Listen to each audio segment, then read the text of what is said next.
नमस्कार गाइस, मैं ideal electronic institute से अरविंद कुमार साहनी आपको आज हम विंडो एसी का पीएससी वायरिंग करने के लिए बता रहे हैं, जिसे आपको देख करके बहुत कुछ समझ में आएगा और आप इसकी वायरिंग कर सकते हैं।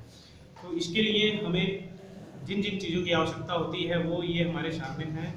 जैसे ये है कंप्रेसर, फैन मोटर से जो है 4 तार निकल के आते हैं, जिसमें 3 स्पीड होते हैं। जिसमें एक कॉमन होता है जिसका कलर कोड नीला है, और हाई स्पीड के लिए काला है, मीडियम स्पीड के लिए सफ़ेद, और लो स्पीड के लिए लाल तार से आते हैं। तो ये 4 तार फैन मोटर के। और उसके बाद जो कंप्रेसर होता है, कंप्रेसर से 3 तार आते हैं, कॉमन, रन और स्टार्ट। तो उसमें हम कलर कोडिंग ये बता एक चेक करके या फिर ऐसे उसमें लिखे भी होते हैं, जिसमें नीला कॉमन के लिए हमने बना लिया है, लाल रनिंग के लिए और सफ़ेद स्टार्टिंग के लिए।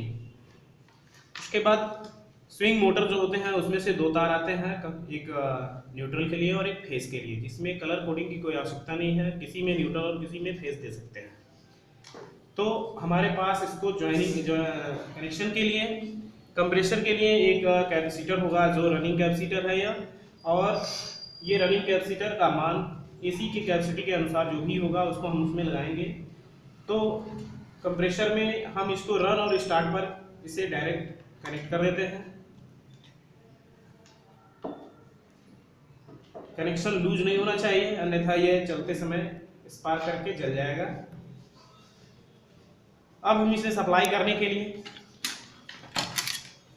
पैनल में एक सेलेक्टर स्विच, थर्मोस्टेट और एक हमारे पास स्विंग स्विच होना चाहिए, जो इसमें है नहीं, लेकिन उसके जगह पे हम बता रहे हैं।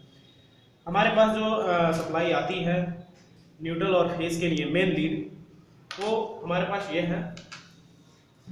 जो रेड कलर को हम फेस और वाइट कलर को न्यूट्रल बना रहे हैं।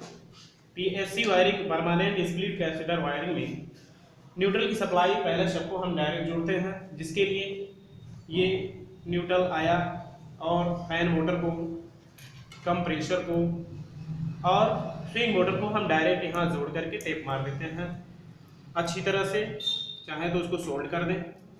हमारे पास ये थिम्बल लगे हुए हैं, इसलिए हम इसको इसमें कनेक्ट कर रहे हैं ऑप्शनल रूप में।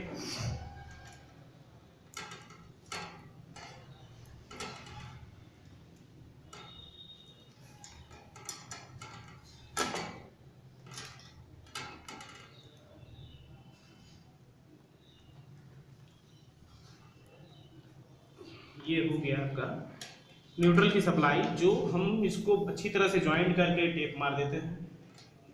न्यूट्रल सबको मिल गया, यहाँ से फैन मोटर को, यहाँ से कंप्रेसर को और यहाँ से स्विंग मोटर को। इस तरह से अब आने वाली जो फेस सप्लाई है ये हम पहले मेन सेलेक्टर स्विच में जोड़ते हैं।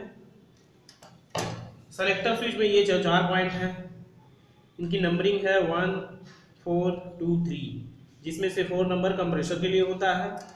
और इस कंप्रेसर के लिए जो सप्लाई निकलती है यहाँ से 2 जगह जाते हैं, एक कंप्रेसर के लिए और दूसरा स्विंग मोटर के लिए। इसलिए हम 2 पॉइंट वाला तार को यूज़ करते हैं, जिसमें से एक कंप्रेसर के लिए जो जाता है सप्लाई, उसको थर्मोस्टेट के माध्यम से होता हुआ कनेक्ट करते हैं, ताकि सप्लाई उस समय ब्रेक हो जाए जब कूलिंग आवश्यकता अनुसार कमरे की कंट्रोल हो जाती है। तो इस तरह से जो फेस सप्लाई है वो थर्मोस्टेट से होता हुआ ले जाकर कंप्रेसर के उस पॉइंट पर देते हैं जो रनिंग होता है।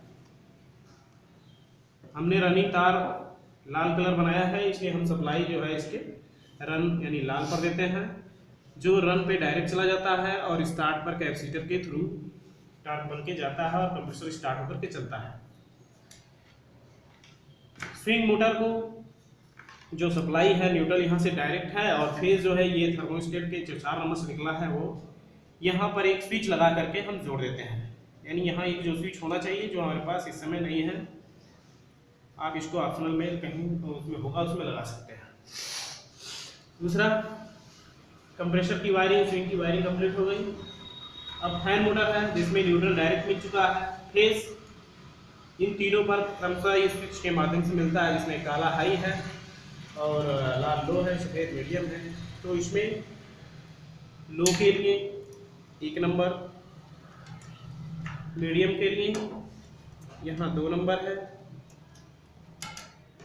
और हाई के लिए 3 नंबर। इस प्रकार ये वायरिंग कंप्लीट हो जाती है।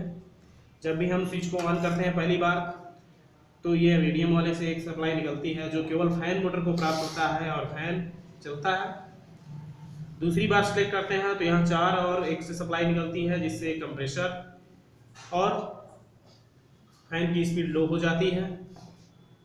तीसरी बार में फैन का सप्लाई चेंज होता है और कंप्रेसर वैसे ही चलता रहता है जो मीडियम हो जाती है, मीडियम कूलिंग। और चौथी बार में कंप्रेसर चलता ही रहता है, फैन की स्पीड हाई हो जाती है जिसे हाई कूलिंग कहते हैं।